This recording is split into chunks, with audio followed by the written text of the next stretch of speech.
check natin.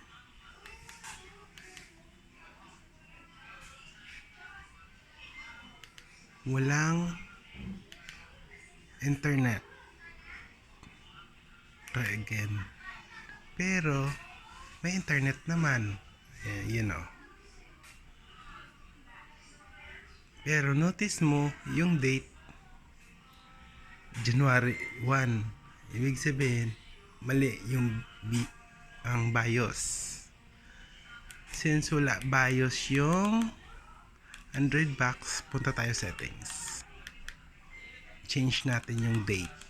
Punta ka sa date and time. Tapos set date. Today is October. October 15, 2023.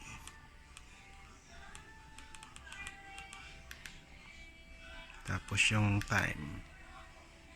Ano na? 6:35.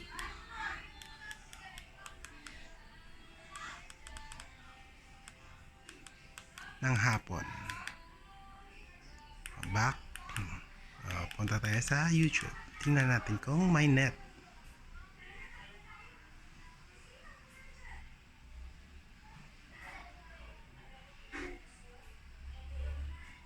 Ayun, meron na. So,